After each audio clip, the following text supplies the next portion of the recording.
Bonjour à tous, je suis Joseph Herveau, je suis diacre, je travaille au secrétariat général de l'enseignement catholique au sein du département éducation et j'ai la joie d'animer avec vous aujourd'hui ce webinaire intitulé Catéchèse et culture chrétienne, quelle différence?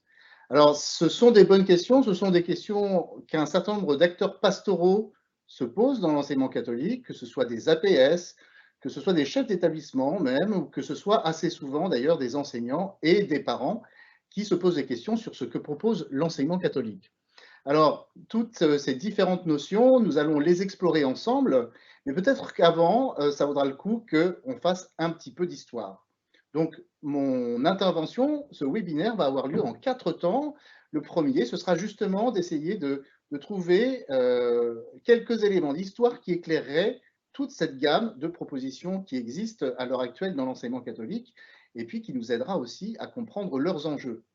Dans un deuxième temps, on regardera chacune de ces notions, chacun de ces concepts, ou en tout cas chacune de ces activités possibles, un petit peu dans le détail, c'est-à-dire qu'est-ce qu'elle vise, à quel public elle s'adresse, et puis comment est-ce qu'on la met en œuvre.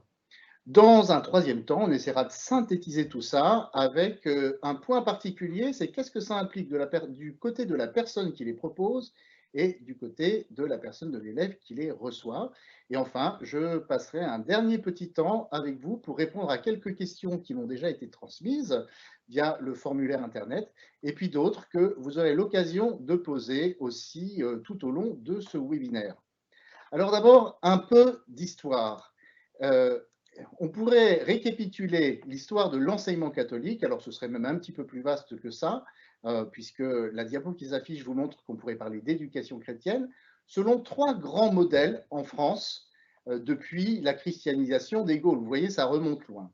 Et il y a un tout premier modèle dans lequel l'Église, peu à peu, à partir de l'évangélisation des Gaules, va devenir pionnière dans le domaine de l'éducation, qui n'est ni un droit, ni quelque chose qui s'adresse à tous, et la plupart du temps, un luxe. Pour autant, il ne s'agit pas que de pratiquer l'instruction ou de travailler à l'instruction des lettrés et des princes, mais aussi autour des monastères, on voit se perfectionner sous l'influence des moines, des techniques agricoles, etc., viticoles et d'autres.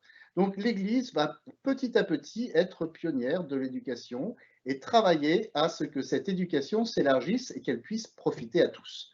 Bien évidemment, à certaines de ces époques, on va être beaucoup plus sensible aussi à une question que personne ne se posait, c'est-à-dire l'éducation des pauvres, et en particulier l'éducation pour se donner les clés de l'avenir. Cette question-là, l'Église va la lier à celle aussi de l'instruction chrétienne, c'est-à-dire d'avoir les clés de son salut. On est à l'époque dans un monde chrétien ou dans un monde qui se christianise petit à petit. Le second modèle, eh bien, va naître à partir de la Révolution française, et ce sera ce qu'on pourra appeler l'école des catholiques pour les catholiques, dans un climat de tension, voire d'affrontement avec la République, et qui durera jusqu'au début du XXe siècle. On le voit à cette époque-là, la société finalement prend du champ, prend des distances avec l'Église catholique ou l'influence qu'elle peut avoir dans la société française. La République va réfléchir à un enseignement laïque et républicain, cassant un petit peu ce monopole ecclésial de l'éducation. Et bien évidemment, les chrétiens vont un peu résister à ça et vont maintenir les écoles qui existaient, et donc, vous le voyez bien, qui vont devenir des écoles pour les catholiques, par les catholiques, avec un élément emblématique à l'intérieur de ce modèle 2, de ce qu'on pourrait appeler ce modèle 2, eh bien, c'est la place de l'instruction chrétienne. Ce qui va différencier, entre autres choses, mais celle-ci est emblématique, l'école de la République naissante et les écoles chrétiennes, c'est bien l'instruction religieuse qui, dans un cas de figure, va exister, dans l'autre, sera progressivement remplacée par toute autre chose, mais évidemment, dans le cadre de cette instruction laïque et républicaine qui, au départ, veut bien évidemment mettre tout à fait à distance le catholicisme.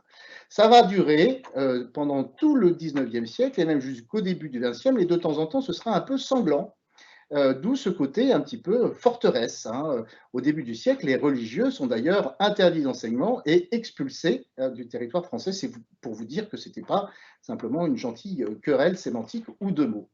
Et puis, troisième modèle de l'enseignement catholique qui va arriver au tournant des années 60 avec la loi de Debré et puis le Concile Vatican II, c'est que ces écoles catholiques vont devenir l'école que l'Église propose à tous.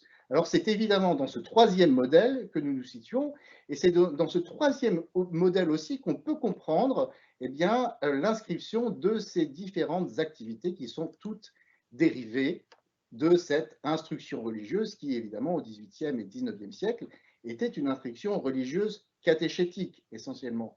Pourquoi? Parce que ces structures d'écoles chrétiennes, soit étaient animées par des congrégations religieuses, qui en animaient toute la vie, et pas simplement un temps de catéchèse, mais ce temps de catéchèse, en fait, était articulé à une vie chrétienne globale qui avait lieu dans l'établissement, ou alors il s'agissait d'écoles paroissiales qui étaient sous, on va dire, la direction du curé de la paroisse, et c'était l'école des paroissiens. Donc la catéchèse faisait éminemment partie, évidemment, de l'instruction scolaire à part entière dans ces écoles chrétiennes. Alors on voit bien que le tournant des années 60, celui de la loi de Debré, j'en dis juste un mot. La loi de Debré, c'est la loi qui institue le contrat d'association de l'Église et de l'État sur le domaine de l'éducation et qui a des dispositions en fait assez simples à résumer. L'État prendra en charge le traitement des enseignants qui travaillent dans les écoles libres, c'est comme ça qu'on dit, ou des écoles privées, sous réserve que, évidemment, ces écoles soient ouvertes à tous, sans quoi vous voyez bien que l'État aurait été en situation de subventionner un culte particulier, ce qui n'était pas compatible avec la laïcité telle qu'on la définissait à l'époque. Donc cette ouverture à tous, elle n'est pas voulue que par la République française, elle est bien une prise en compte à nouveau frais aussi de la mission que l'Église dit qu'elle a reçue elle-même. Hein. On a un certain nombre de textes dans le Concile Vatican II qui reviennent sur cette mission universelle. Catholique, ça veut dire universelle. Hein. Donc l'action de l'Église n'est pas simplement destinée aux seuls catholiques, mais évidemment, elle a une portée pour tout le genre humain et pas simplement par des activités missionnaires ou des activités d'évangélisation, mais dans sa façon d'être avec les peuples et avec les cultures.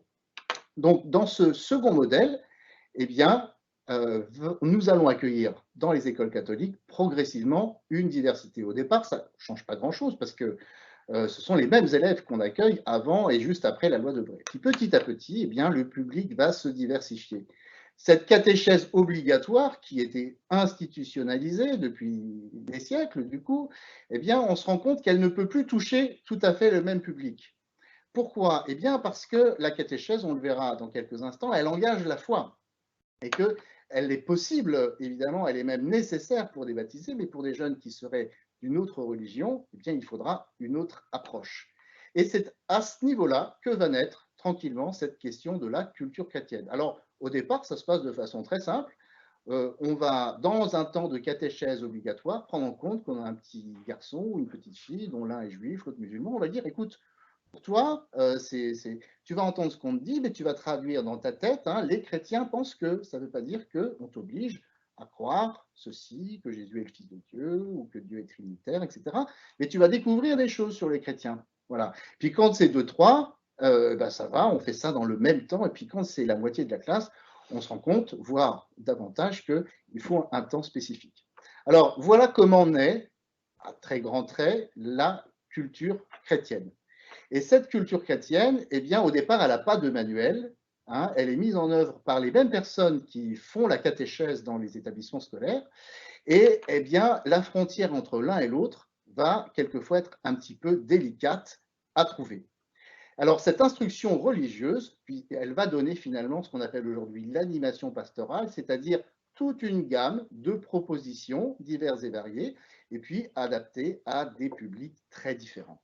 Alors, je vous propose que nous passions en revue quelques éléments de cette gamme et que nous entrions dans ces notions ou dans ces propositions. Elles sont listées à niveau, la catéchèse, la première annonce, la culture chrétienne, la culture religieuse et quelque chose qui ne fait pas partie de l'animation pastorale, nous allons le voir, l'enseignement du fait religieux. Nous allons le faire à partir de petites propositions de définition que je vais essayer d'enrichir en même temps. Alors certaines sont des définitions qu'on va trouver, ce sera le cas notamment dans la catéchèse, et bien dans des textes officiels. Pour d'autres, ce sera des tentatives, évidemment, de dire de quoi il s'agit et ce que cela vise à partir de textes, on va dire, officiels de l'enseignement catholique. Alors, on va commencer tout simplement par la catéchèse. Alors, qu'est-ce qui pourrait différencier la catéchèse de la culture religieuse? Il y a quelques éléments aussi qui peuvent nous éclairer. C'est tout le trajet qu'ont fait les évêques de France quand, en 2005, ils ont publié un texte national pour l'orientation de la catéchèse en France. Ce texte-là était lui-même la déclinaison française d'un texte qui venait de Rome. Vous avez des petites choses qui s'affichent là sur votre écran et vous voyez qu'il y a le sigle DGC. Eh bien, c'était le Directoire général pour la catéchèse qui a été donné à l'Église universelle, donc qui ne touche pas que la France, en 1997.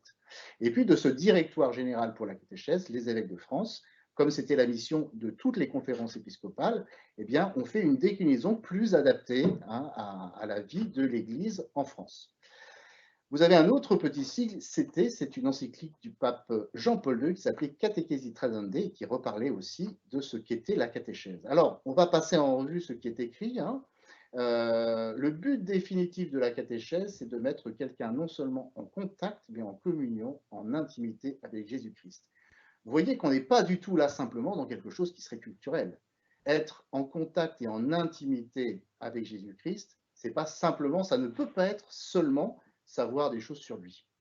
J'aime bien donner un petit exemple pour illustrer cette différence qui peut poser problème, on y reviendra, entre savoir et croire. J'aime bien expliquer que, par exemple, je n'ai aucun doute, en ce qui me concerne, sur l'existence de telle ou telle planète du système solaire ou sur l'Antarctique. Si on me demandait, est-ce que tu es prêt à mettre ta main à couper que l'Antarctique existe, bien que je n'y sois jamais allé, je dirais oui, je mets ma main à couper que l'Antarctique existe. Mais ça ne représente rien dans ma vie. Je n'ai aucune envie d'y aller. Quand il fait chaud, il doit faire -20, et quand il fait froid, il doit faire -40. Il y a quelques chercheurs qui sont en train de là à se livrer à des expériences sur la dernière glaciation. C'est sans doute passionnant mais ça ne représente rien dans mon existence. Donc, ça existe, mais ça n'a pas d'impact dans ma vie. On voit bien que la question d'être en communion, en intimité avec Jésus-Christ, on est dans une réalité beaucoup plus existentielle. Il ne s'agit pas simplement de savoir des choses sur lui, mais vraiment de découvrir que je fais partie de sa vie et qu'il fait partie de la mienne. Et en écho à ce que je viens de dire, vous avez cette deuxième citation du Directoire général pour la catéchèse qui dit « La catéchèse doit acquérir le caractère de la formation intégrale et ne pas se réduire à un simple enseignement. Ça ne peut jamais être seulement des notions, même si ça a pu l'être autrefois. » Je reviens au chantier de la catéchèse qui a abouti au texte national dont je vous parlais tout à l'heure. Il y a eu d'autres étapes avant, dont notamment un rapport de Monseigneur d'Agens qui, au nom des évêques, disait qu'il était temps de passer d'une catéchèse d'instruction ou d'entretien à une catéchèse de proposition, que les évêques de France appelleront ensuite catéchèse d'initiation. C'est assez éclairant. Qu'est-ce que c'est que cette catéchèse d'entretien? Eh bien, c'est simple. Quand on vit dans une société globalement, au moins d'un point de vue sociologique, marquée par le christianisme, et que c'est à peu près normal d'être baptisé, d'aller à la messe au moins une fois de temps en temps, de participer au baptême d'un petit coussin, que quand on se marie, c'est évidemment à l'église qu'on se marie, et puis quand on meurt, il y a des funérailles chrétiennes. On voit qu'on a plein d'éléments, plein d'occasions d'être plongé dans la vie de foi de l'Église. Eh bien, dans ce milieu-là, quand on est dans ce milieu-là, les évêques disent on est dans un bain ecclésial. Et la catéchèse, du coup, elle peut être une catéchèse d'instruction qui va projeter du sens sur cette expérience qui est faite par ailleurs dans ces temps de célébration ou dans ces temps liturgiques ou même dans l'expérience de la prière. Mais lorsque le monde se sécularise et que ce bain ecclésial disparaît, eh bien, si on ne garde que l'instruction, la catéchèse risque de devenir simplement une science religieuse qui ne met plus en contact avec Dieu. D'où cette invitation à passer à une catéchèse de proposition intégrale de la foi ou une catéchèse finalement d'initiation. Donc, qui fait faire l'intégralité de l'expérience de Dieu. On a connu, il y a quelques années, ce paradoxe d'avoir des enfants qui venaient 1 an, 2 ans, 3 ans, 4 ans au catéchisme, mais jamais à la messe parce qu'ils issus de familles dont les parents ne fréquentaient pas la messe. Donc on voit bien que aller simplement au catéchisme, c'est pas suffisant pour être plongé dans l'expérience de l'Église. On pourrait donner un autre exemple qui est celui de la façon dont nous sommes nous-mêmes insérés dans notre vie familiale. Moi, je sais plein de choses sur mes parents. Je sais aussi plein de choses sur mes grands-parents, je sais aussi beaucoup de choses sur mes cousins, cousines, oncles et tantes, bref, je sais pas mal de choses sur l'histoire de ma famille. Mais vous voyez bien que je n'ai pas découvert tout ceci dans des livres. À 5 ans, on m'a pas dit chapitre 1, l'histoire de l'arrière-grand-mère, chapitre 2, l'histoire de l'arrière-grand-père, chapitre 3, etc. Tout ce que je sais sur les membres de ma famille, je l'ai découvert et je l'ai appris en vivant avec eux, en étant plongé dans la vie avec eux. Eh bien, la catéchèse a quelque chose de cet ordre-là. Elle n'est pas d'abord un savoir qui serait de l'extérieur, mais un savoir qui naît de cette fréquentation, de cette intimité qui se crée petit à petit avec Dieu, par la fréquentation évidemment de la liturgie, des sacrements, de la prière et évidemment de la parole de Dieu vécue en communauté. Et la catéchèse, elle est cette trajectoire, elle est ce compagnonnage, elle est ce cheminement dans lequel petit à petit, avec d'autres, je vais rentrer davantage dans cette expérience de Dieu, qui est une expérience de foi, de croire en lui. Je découvre qu'il a de la place dans ma vie et je découvre que j'ai de la place dans la sienne. Et ça, c'est une découverte qui est guidée, qui est accompagnée, qui est rendue possible par l'Église. Vous voyez bien, il ne s'agit pas simplement de savoir des choses sur Dieu, de savoir quels sont les principes chrétiennes et de savoir quels sont les tels ou tels éléments de tel ou tel biblique, et encore moins seulement de savoir comment est-ce qu'on cherche un texte dans le Nouveau Testament. C'est bien la catéchèse qui fait grandir, qui accompagne et qui permet d'entrer toujours davantage dans cette expérience de Dieu, qui est l'expérience de l'Église, dans laquelle l'Église me plonge. Alors, c'est ce qui nous permet de comprendre le petit texte qui suit. La catéchèse est un acte essentiellement ecclésial. Le vrai sujet de la catéchèse est l'Église qui, continuant la mission du Maître Jésus et sous l'action de l'Esprit, a été appelée à être éducatrice de la foi. Voilà, la catéchèse touche la foi.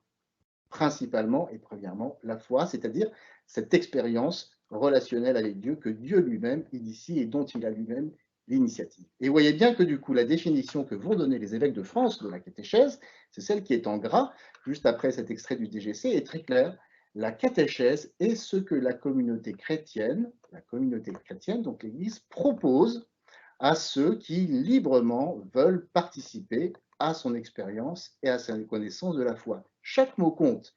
La catéchèse est ce que la communauté chrétienne propose. La communauté chrétienne, ici, c'est l'Église diocésaine, c'est l'Église paroissiale, c'est une congrégation religieuse qui elle-même participe de cette Église qui existe quelque part comme Église diocésaine ou comme Église paroissiale. C'est donc un acte communautaire. Ce n'est pas le catéchiste qui propose la catéchèse, c'est bien l'Église. Propose. Ça donne un indice déjà sur toutes les questions qui pourraient être posées sur oui, mais est-ce que ça pourrait être obligatoire? Propose. Et pourquoi propose? Eh bien, on a l'indice juste après, à ceux qui librement veulent participer à son expérience et à sa connaissance de la foi. Librement parce que l'expérience de Dieu, c'est l'expérience de l'amour, et qu'il n'y a pas d'expérience d'amour qu'il ne puisse être imposée. Alors évidemment, il faut nuancer. Quand on est parent d'un jeune enfant, ce sont bien les parents qui vont essayer de transmettre et de proposer, de faire cet acte de foi à la place de leur enfant. C'est ce qui se passe lorsque on célèbre un baptême d'un nouveau-né ou d'un très jeune enfant. Ce n'est pas à lui qu'on demande s'il croit, c'est à ses parents, et c'est sur la foi de ses parents, bien sûr, qu'il va être baptisé. Mais cette importance de la liberté, on la comprend bien quand on a compris ce côté expérientiel de la catéchèse qui met en contact, en intimité, en communion avec Dieu dans l'Église et qui ne peut jamais être quelque chose qui s'impose simplement parce que c'est de l'ordre de l'amour. Et vous voyez bien, les autres termes sont importants aussi, veulent participer à son expérience et à sa connaissance de la foi. Là aussi, l'expérience de Dieu eh bien, précède la connaissance de la foi. Les deux nous sont transmis par l'Église. Et s'il y a bien un endroit emblématique de cette transmission, c'est la profession de foi de la veillée pascale, dans lequel l'évêque demande à toute l'assemblée présente, croyez-vous en Dieu le Père? Et la réponse de l'assemblée, c'est oui, nous croyons. Croyez-vous en Jésus-Christ son Fils? Oui, nous croyons. Croyez-vous en l'Esprit Saint? Oui, nous croyons. La foi, l'expérience de Dieu, cette expérience ecclésiale et communautaire, tient dans ce dialogue que la catéchèse laisse ouvert et qu'elle nourrit à partir de la liberté de chacun et qui fait rentrer dans cette expérience d'amour que Dieu a pris l'initiative voilà, d'avoir vis-à-vis de nous. Donc la catéchèse est ce que la communauté chrétienne propose à ceux qui librement veulent participer à son expérience et à sa connaissance de la foi. La précision concernant la communauté chrétienne, elle est aussi un indice qui nous dit qu'on ne choisit pas un parcours de catéchèse tout seul. Hein, en général, le premier responsable de la catéchèse dans le diocèse, c'est l'évêque. Et il arrive assez souvent que l'évêque ait choisi tel ou tel document catéchétique qui correspond davantage, selon lui, et c'est sa responsabilité de le déterminer, à ce que vit l'Église dans son diocèse. Voilà, donc un manuel de catéchèse, un parcours catéchétique, ce n'est pas un livre de français ou un livre d'activité, c'est vraiment quelque chose aussi qui engage la communauté chrétienne. Tout ce qui vient d'être dit sur la catéchèse, eh bien, impacte aussi ce qu'on va appeler éveil à la foi, évidemment la préparation des sacrements de l'initiation, la préparation de la profession de foi. Hein. Alors, tout cela en France, il faudrait aller plus loin, ce ne sera pas le cas cette fois-ci, mais il y aura un autre webinaire. Tout cela en France est marqué par ce que les évêques ont appelé une pédagogie d'initiation. On aura l'occasion d'y revenir lors d'un prochain webinaire. Passons à la première annonce, qui est aussi une expression qui, si elle existe depuis un certain temps dans l'Église, a été utilisée particulièrement dans le Directoire général pour la catéchèse et dans le texte national pour l'organisation de la catéchèse en France, pardon. Il y a toujours un peu une confusion avec cette première annonce, pour des raisons simples, c'est qu'il y a écrit première et qu'il y a écrit annonce. Alors première, on se dit que c'est le commencement, et puis annonce, on se dit que c'est quelque chose à dire. En réalité, c'est bien plus subtil. Je vais laisser parler les évêques. Comme l'indique le mot annonce, nous entendons par là tout effort de formulation structurée, raisonnée, explicite et adaptée de la foi. Une première annonce donne à entendre ce que fait vivre les croyants selon la pédagogie même du Christ qui sans cesse s'approche, rencontre, cherche la relation, appelle à la conversion et à la foi. Je m'arrête un petit peu sur ces premiers éléments. Il y a bien quelque chose à entendre, mais il y a bien quelque chose à entendre qui est la formulation, on nous dit raisonnée, explicite et adaptée de la foi, c'est-à-dire de ce qui se produit, de ce que fait faire la rencontre avec le Christ. Une première annonce donne à entendre ce qui fait vivre les croyants. Et elle expose nécessairement comme témoin, comme celui qui vit de cette relation avec le Christ. Ça n'est jamais, la première annonce, le catholicisme pour les nuls, hein, ou le béaba du catholicisme pour ceux qui n'y connaissent rien. C'est bien moi comme témoin, moi qui suis chrétien comme témoin, qui dans une circonstance particulière va pouvoir m'exprimer et dire quelque chose de cette expérience qui est celle de l'Église et qui me fait vivre. Alors la suite est importante. Une action de première annonce est toujours ponctuelle, motivée par un événement, un moment, une circonstance ou toute autre nécessité qui demande qu'on en prenne l'initiative. Et, comme je vous le disais, dans une première annonce, quelqu'un réagit à une situation en s'exposant comme croyant.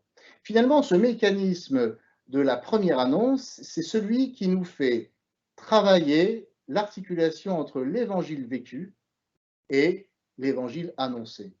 On voit bien que dans la personne du Christ, il n'y a pas de distinction entre ce qu'il est, ce qu'il dit et ce qu'il fait. Et bien pour le chrétien, c'est l'objet d'une conversion de toute la vie que de travailler à rendre cohérent ce que nous disons et ce que nous faisons. Pour que notre dire évangélique soit crédible, on a besoin de travailler à un faire évangélique. Et évidemment, ce ne sont pas deux choses différentes ou distinguables, mais les deux aspects d'une même réalité. Alors pour donner un exemple de ce que pourrait être une première annonce, je raconte souvent une expérience qui a lieu dans l'enseignement catholique, je pourrais en prendre des dizaines d'autres, où dans un collège de banlieue un petit peu défavorisé, quelques enseignants se rendent compte que, eh bien, alors que le lundi, il y a 2 heures pour manger pour les sixièmes, que quelques élèves de sixième passent ces 2 heures dehors, dans le froid, dans un parc, et en mangeant pas grand-chose.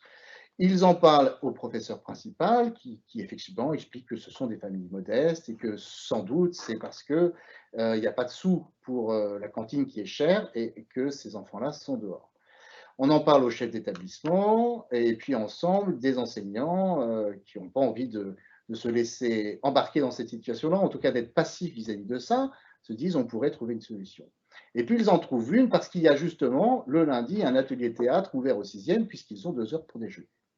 Et eh bien, on va inviter, l'équipe éducative va inviter ces enfants à cet atelier théâtre, et puis en disant que puisqu'ils y participent et que c'est l'école qui les invite, eh bien le repas est compris. Alors ça passe pour quelques parents qui ne posent pas de questions, et puis il y a une maman d'élève qui vient rencontrer un des membres de l'équipe pédagogique en disant mais je sais très bien pourquoi vous faites ça, mais pourquoi vous faites ça?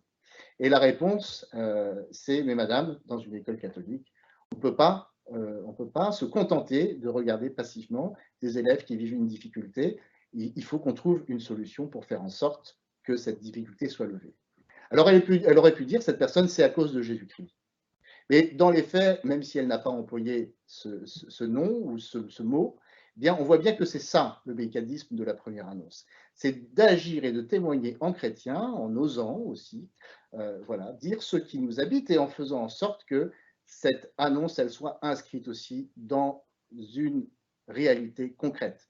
Voilà pourquoi le texte dit une action de première annonce est toujours ponctuelle, motivée par un événement, un moment, une circonstance, qu'il est de notre devoir d'essayer de scruter, de rechercher un événement, un moment, une circonstance qui va impliquer les béatitudes, qui va impliquer aussi ces paroles qu'on va entendre dans la bouche du Christ lorsque Jean-Baptiste fait envoyer une délégation pour demander s'il est bien celui qui doit venir. Et la réponse du Christ, c'est allez dire à Jean ce que vous voyez, les aveugles voient, les boiteux marchent, les sourds entendent, les lépreux sont purifiés, les morts ressuscitent, la bonne nouvelle, l'évangile est annoncé aux pauvres. La première annonce, c'est ce qui nous fait travailler à un climat éducatif dans lequel l'évangile est vécu. Et de cet évangile vécu, eh bien, il y a une parole à annoncer qui est le terreau dans lequel l'Esprit Saint sème ce qu'il veut. Alors, je vais aller plus vite maintenant pour les autres définitions, et celles-ci étaient sans doute les plus importantes à travailler. Alors, vous voyez, la culture chrétienne, j'ai déjà donné quelques éléments d'explication tout à l'heure, eh bien, elle est une démarche qui nous est propre dans l'enseignement catholique. Et comme je vous l'ai expliqué tout à l'heure, elle naît en contexte pluraliste. Il faut s'adapter à quelques élèves qui ne peuvent pas suivre une catéchèse. Alors, au départ, je disais qu'elle était basée sur des documents catéchétiques adaptés. Aujourd'hui, elle dispose d'un certain nombre de manuels qui lui sont consacrés et qui sont spécifiques. Mais comme vous le voyez, elle se distingue essentiellement de la catéchèse parce qu'elle ne vise ni n'implique une adhésion croyante. Le but de la culture chrétienne, encore une fois, ça n'est pas de fabriquer des chrétiens. Alors, si on avait le moule pour fabriquer des chrétiens, ça se saurait. Et le but de la culture chrétienne, c'est de partager quelque chose de notre héritage, tout simplement, avec ces jeunes et quelquefois aussi ces adultes qui nous sont confiés et qui n'en ont jamais entendu parler. C'est une façon, eh bien, finalement, de dire aussi ce qui nous fait vivre et, pourquoi pas, d'attirer l'attention aussi sur ces éléments auprès des personnes qui nous sont confiées. Donc, dans nos établissements, ce qu'on appelle culture chrétienne, c'est plutôt une culture catholique. Ce serait une culture chrétienne si on essayait de parler des différences entre catholiques, protestants, orthodoxes, etc., ce qui n'est pas le but. Le but, c'est bien de faire découvrir des éléments un peu fondamentaux du catholicisme, ce qu'on peut appeler dimension culturelle du catholicisme. Donc, elle n'est pas une démarche catéchétique visant à faire grandir la foi, ni non plus une première annonce au sens où je viens de l'indiquer. Alors, la culture religieuse, eh bien, c'est une déclinaison aussi de la culture chrétienne, et c'est également une démarche qui nous est propre. Alors, elle a des petites différences par rapport à la culture chrétienne, non seulement par son approche qui n'est pas la même, et par sa visée qui n'est pas totalement identique non plus. Son approche consiste à faire connaître les éléments principaux de plusieurs religions. Alors, il y a souvent l'islam, le judaïsme, et puis il peut y en avoir d'autres, tout dépend aussi des élèves qui sont présents dans l'établissement.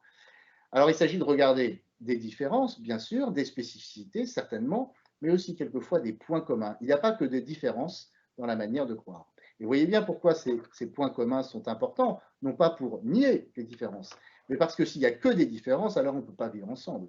Mais si on a des choses en commun, au moins qui nous intéressent, même si on les exprime de façon différente, eh bien, il y a quelque chose d'un chemin qui peut se construire les uns avec les autres. Donc, sa visée, c'est la construction d'un vivre ensemble, même si l'expression est quelquefois un peu mise à toutes les sauces. Il y a un vrai projet de communion. Alors, une des étapes de la communion, c'est déjà d'accepter nos différences et de les traverser pour construire avec elles des relations plus fraternelles. Et ça passe bien, par la connaissance réciproque. Pour cette raison, la plupart du temps, elle est mise en œuvre dans des établissements qui accueillent toute une diversité culturelle et religieuse d'élèves, ce qui est le cas dans un certain nombre de départements en France.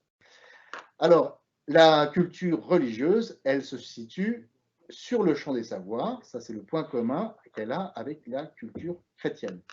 Comme la culture chrétienne, elle n'implique aucune adhésion de foi. Et elle se distingue aussi de l'enseignement laïque du fait religieux, qui lui relève des disciplines, et c'est le point suivant. Donc l'enseignement du fait religieux, ou l'enseignement laïque du fait religieux, il n'est pas propre à l'enseignement catholique parce qu'il fait partie des programmes de l'éducation nationale. Il y a eu un rapport de Bray sur lequel vous pourrez vous renseigner, parce que je n'ai pas le temps de beaucoup m'y attarder, mais qui voyait bien qu'il y avait, dans une certaine vision un peu intransigeante d'une certaine forme de laïcité, le risque qu'on passe complètement à côté de tout le patrimoine de notre nation, qui est aussi un patrimoine religieux, parce qu'une partie de notre histoire est évidemment une histoire religieuse.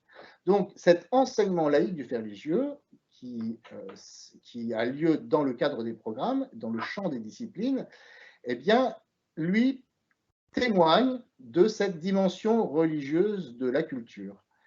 J'en donne un petit exemple dans le petit texte que vous avez sous les yeux. Si je suis enseignant de français, que je travaille Notre-Dame de Paris de Victor Hugo avec mes élèves, je vais bien être amené à expliquer tel ou tel mot qui consonne, qui fait partie du vocabulaire chrétien, cathédrale, archiprêtre, peu importe. Ce faisant, je ne suis pas en train de faire de la catéchèse.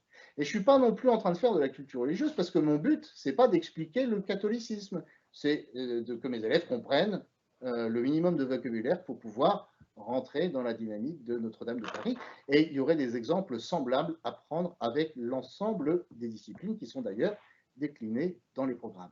Donc voilà, ni catéchèse, ni culture chrétienne, ni culture religieuse. L'enseignement du fait religieux, ça fait partie du patrimoine éducatif français que nous partageons avec l'enseignement public. Ça n'est pas quelque chose qui nous est propre. Il est temps maintenant de risquer une petite synthèse. Et cette synthèse, elle va nous permettre aussi de regarder ce qui va toucher au rapport à la foi du côté de celui qui fait une proposition, l'une de celles qu'on vient de décliner, et du côté aussi de ses destinataires. Alors pour ce faire, je vais utiliser un petit montage qui a été fabriqué par mon prédécesseur Pierre Robitaille, à qui je profite de l'occasion pour rendre hommage, et qui a essayé de synthétiser tout ça sous forme de petites cartes. Alors je passe les premières étapes en entrant dans les éléments de cette palette que vous allez maintenant découvrir davantage.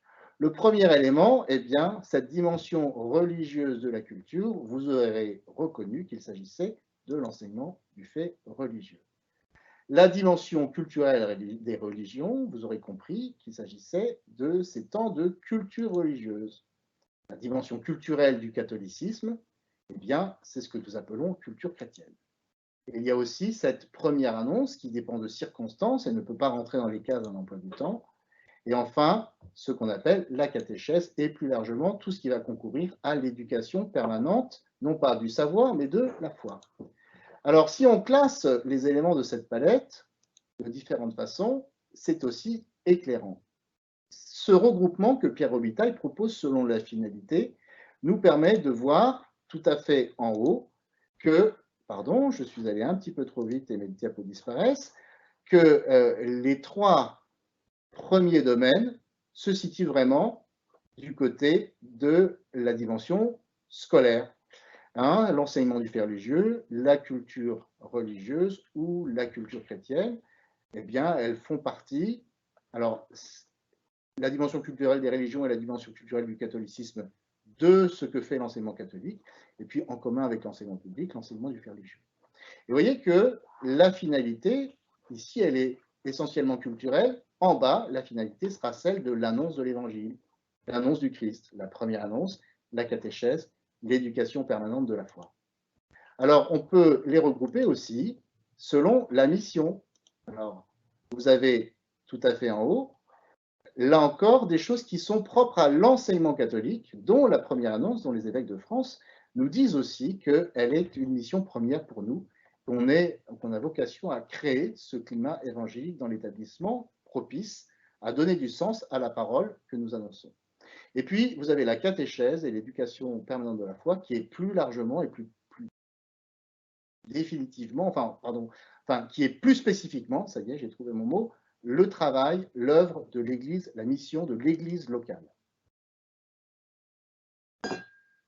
Ce regroupement qui suit est intéressant parce qu'on voit que tout ne se met pas dans des cases.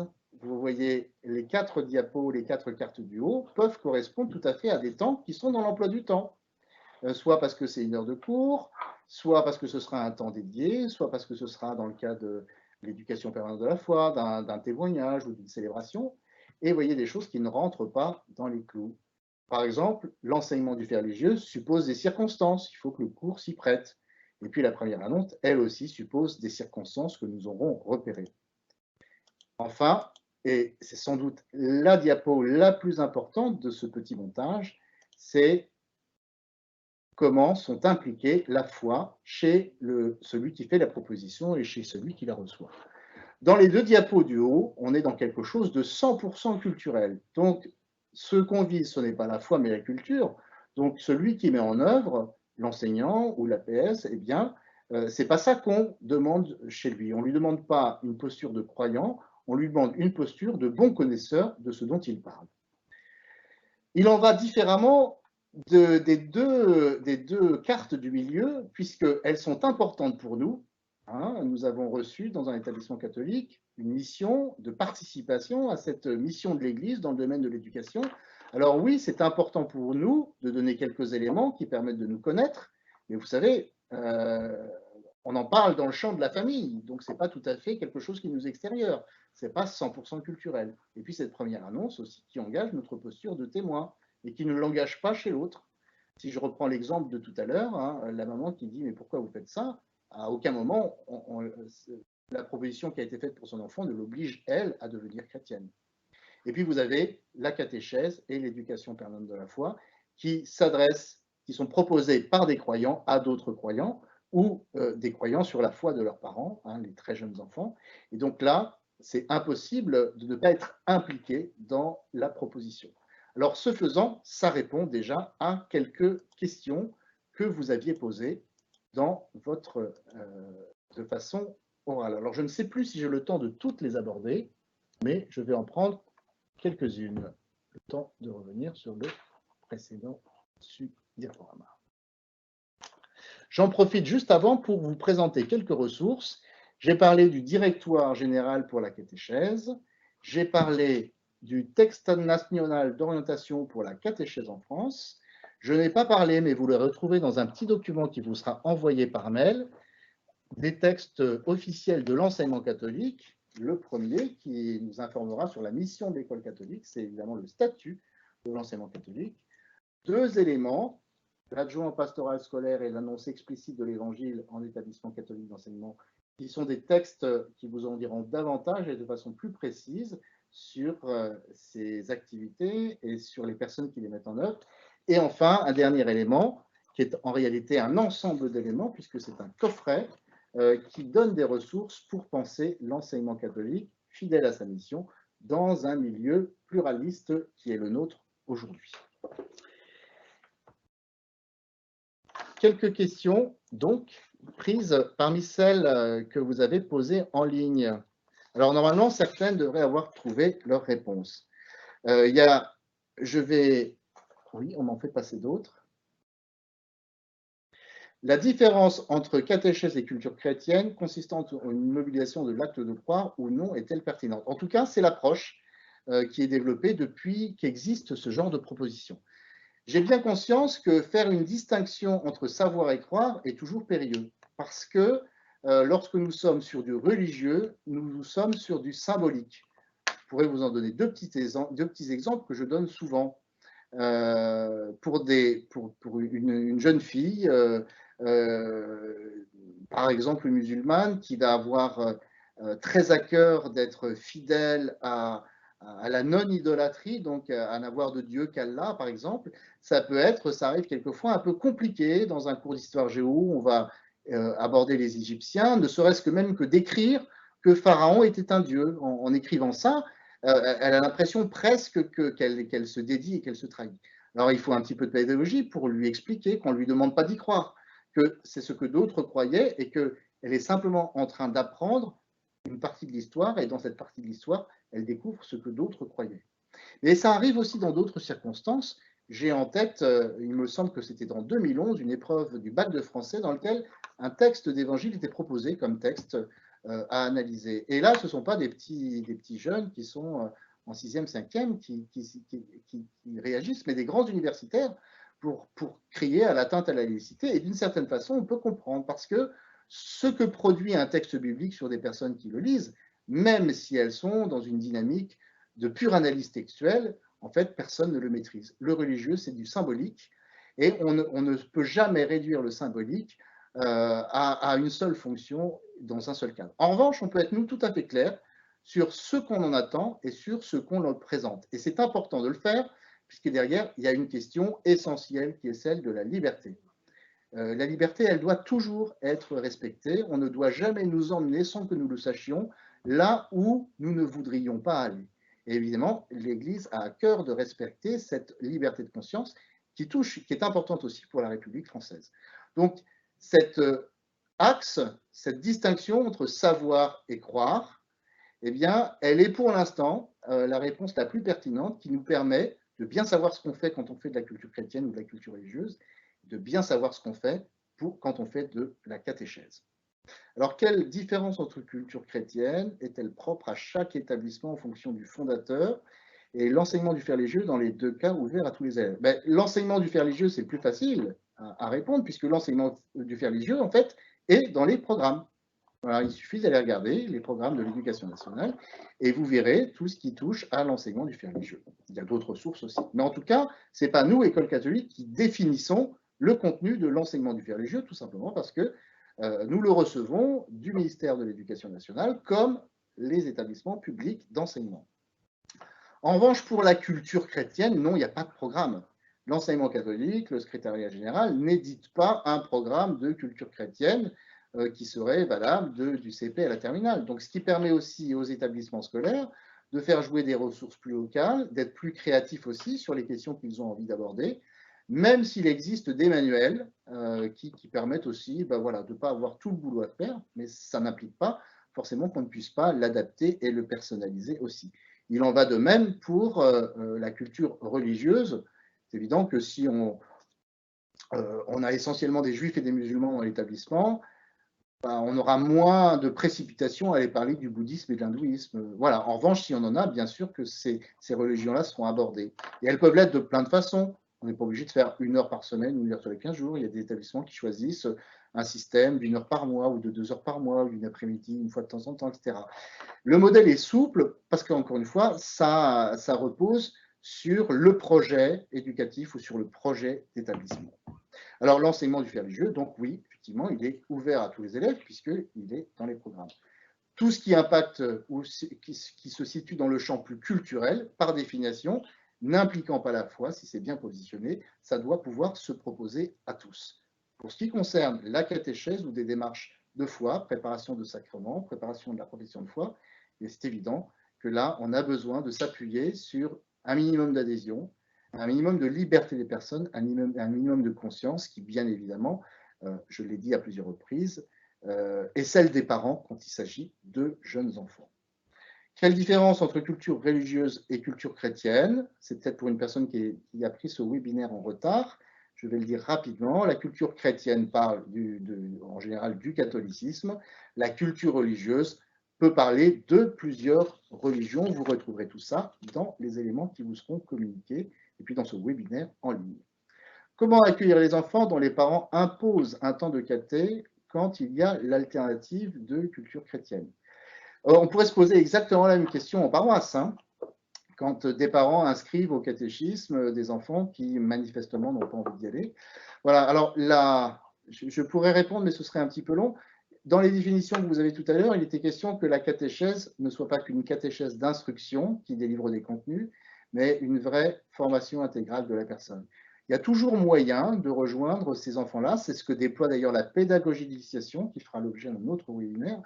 Il y a toujours possibilité de rejoindre ces enfants en allant chercher des choses du côté de leurs propres questions existentielles, grandes ou petites.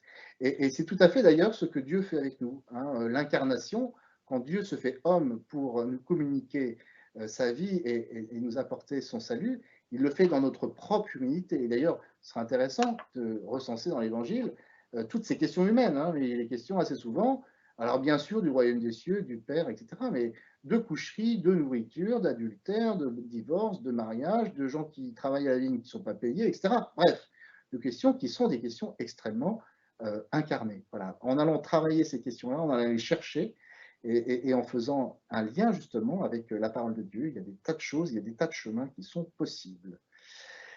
Culture catholique en établissement liée au projet de l'établissement, pas facultatif ou non. Je pense que ça, c'est vraiment du ressort de chaque établissement.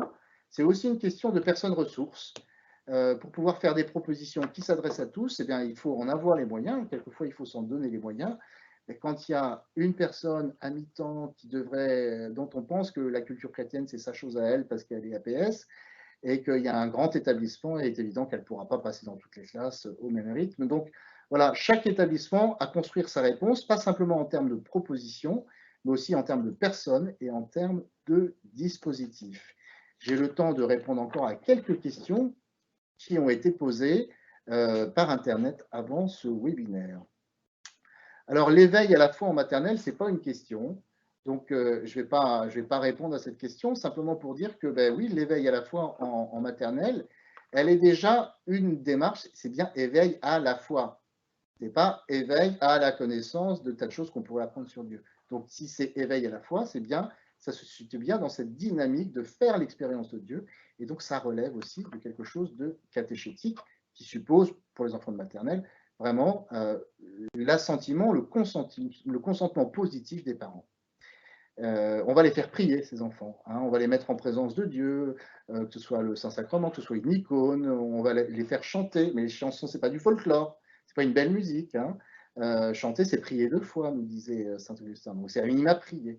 Voilà, donc ils sont dans une démarche catéchétique dans laquelle il faut que leurs parents puissent pouvoir se situer eux-mêmes. Deuxième question, faut-il continuer à s'inquiéter de distinguer la culture chrétienne de la catéchèse? La distinction ne se ferait pas plutôt au niveau de celui qui la reçoit. Le même élément peut être reçu soit comme une information culturelle sur la foi chrétienne, soit comme une vérité à adhérer personnellement. Alors, je pense avoir déjà un petit peu répondu à ça. Évidemment qu'aucun élément religieux ne peut jamais s'enfermer dans une vision univoque. Et il est évident que ce qui parle en moi et ce qui en moi parle à d'autres peut faire écho à des tas d'aspects sur lesquels je ne maîtrise rien. C'est ainsi.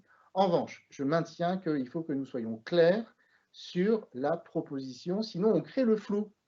Une catéchèse, ce n'est pas de la culture chrétienne. Ça n'a pas d'abord pour vocation à instruire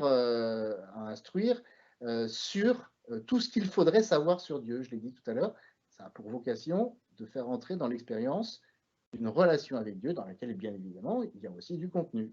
Et ce qui est premier, souvenons-nous de la définition des évêques, c'est l'expérience et ensuite la connaissance de la foi qui vient de cette expérience. Faut-il s'inquiéter donc à distinguer culture chrétienne et catéchèse? Oui, puisque sinon on a des tas d'avatars, notamment des enfants qui vont aller demander je sais pas quoi, une préparation au baptême dans une paroisse et vont dire « Ah oui, mais il a été au caté. » En fait, il n'a jamais été au caté, il avait un temps de culture chrétienne dans l'établissement et vous voyez, les choses ne fonctionnent pas. Et puis, il y a une question de liberté puis une question de clarté. On doit être capable de dire ce qu'on fait, de pourquoi on le fait. Et ça, c'est non seulement nécessaire pour respecter les libertés des personnes, mais c'est nécessaire aussi pour que nous soyons clairs avec ce que nous faisons. La nécessité de s'approprier les grands récits fondamentaux, création, complémentarité homme-femme, péché originel, l'interdit du sacrifice humain-animal, la condamnation du cercle de la violence, quels outils pédagogiques et bibliques de ces grands récits par tranche d'âge? Alors, il en existe un certain nombre. on voit bien que dans ces récits fondamentaux, il y a des questions existentielles. Donc elles peuvent être à la fois pertinentes dans une démarche de culture religieuse, de culture chrétienne, et puis bien évidemment, elles peuvent tout à fait faire partie d'une catéchèse. On voit bien que là, ce sera un petit peu différent. Je ne vais pas redire ce que j'ai dit il y a quelques instants. Alors, quant à quels outils, voilà, il en existe un certain nombre en ligne. Je vous invite à vous rendre sur le site pour les aspects catéchétiques, sur le site du Service national de la catéchèse et du catéchuménat, qui, dans une rubrique recension, vous donnera quelques outils pertinents. Vous avez sans doute aussi des sites semblables dans vos diocèses. Cherchez s'il y a un service diocésain de la catéchèse. Vous avez aussi des ressources qui sont propres à certaines congrégations qui recensent, par exemple, pour tel ou tel réseau, lassalien, salésien, des ressources bibliques ou autres qui vont permettre aussi d'aborder des grandes questions existentielles. Là non plus, encore une fois, il n'y a pas de programme. Le secrétariat général de l'enseignement catholique, ça ne fait pas partie de sa mission que d'éditer des programmes, ni évidemment pas de catéchèse, mais moins encore, enfin pas non plus, pardon, de culture chrétienne ou de culture religieuse, etc. Parce que on voit bien que ces questions-là, pour les porter de façon pertinente, il faut entendre quels sont les besoins du terrain, quels sont les besoins des élèves dans la communauté éducative locale. Peut-on séparer catéchèse et culture chrétienne pour s'adapter au public d'une autre religion ou sans aucune connaissance chrétienne? Il me semble que nous avons répondu à cette question. Comment proposer catéchèse ou culture chrétienne dans notre école à la rentrée? Alors là, je renverrai simplement à... C'est une réflexion à mener avec le chef d'établissement, avec son équipe de direction. C'est une question aussi de moyens horaires, humains, d'outils à mettre à disposition. Et en général, ça relève d'un projet. Voilà. Alors, si le projet peut se mettre en étape et se réaliser avec, dans le temps, hein, mais en tout cas, voilà, le premier, celui qui reçoit la mission pastorale dans l'école catholique, c'est le chef d'établissement. Donc, toutes ces questions-là sont à voir avec le chef d'établissement. Qui est chargé de la formation de ces personnes pour la catéchèse? Il me reste que 4 minutes, me dit-on. Alors ça, c'est important. Ça, c'est évidemment tout ce qui est catéchétique relève d'abord de la responsabilité de l'évêque du lieu et du coup aussi du curé de la paroisse locale. Donc, il y a en général dans les établissements catholiques un prêtre envoyé, que quelquefois on appelle prêtre référent, mais il y en a tous les cas de figure, un service diocésain de catéchèse et assez souvent des orientations ou des préconisations diocésaines pour la catéchèse. Donc il faut tout simplement pas réinventer l'eau tiède tout seul dans son coin, mais se mettre en rapport avec les personnes qui, sur le diocèse, sont chargées de promouvoir la catéchèse, sont chargées aussi de former les personnes qui vont mettre en œuvre la catéchèse. Je passe en revue rapidement les différentes questions. Alors, il y a des questions autour de obligatoire, pas obligatoire. Je n'y reviens pas. Peut-on dissocier catéchèse et préparation de sacrement? Il me semble que la préparation d'un sacrement, eh bien, elle relève d'une catéchèse. Alors, peut-être que la question veut dire un petit peu autre chose. Est-ce qu'il faut un parcours spécifique pour la catéchèse dite ordinaire et puis un parcours différent pour la progression de la première communion ou du baptême? Là aussi, ça relève du diocèse ou éventuellement de la paroisse locale. Tout ça, en fait, se réfléchit avec les pasteurs, avec ceux qui ont en charge eh bien, les sacrements, la vie de l'Église dans un lieu donné. Donc, ça n'est pas de notre seul ressort dans une communauté éducative et a priori pas des choses qu'on travaille normalement seul. Alors, il y a d'autres questions sur le lien entre l'école catholique et la paroisse. Alors, quelquefois, c'est compliqué puisque l'école est évidemment inscrite sur une paroisse, mais les enfants qui fréquentent l'école peuvent être issus de plusieurs paroisses, voire d'un autre diocèse. Alors là aussi, pas d'autre remède miracle que de se parler, et c'est quelquefois compliqué. Mais quand on persiste, assez souvent, c'est fructueux. Donc, invitation là aussi à la relation et à se parler dans et à l'extérieur de l'établissement scolaire. Voilà, je crois que je suis arrivé au terme de ce webinaire. Vous allez recevoir par mail, ceux qui l'ont suivi, différents documents, dont les notions et les quelques définitions que je vous ai données, et également les ressources. Je vous annonce aussi, pour ceux que ça intéresserait, ce webinaire qui aura lieu le 4 juin sur cette fameuse pédagogie d'initiation en catéchèse qu'ont promu les évêques de France dans leur document, le texte national pour l'orientation de la catéchèse en France, en 2005. Je vous remercie et vous souhaite plein de belles et bonnes choses dans vos missions. À bientôt.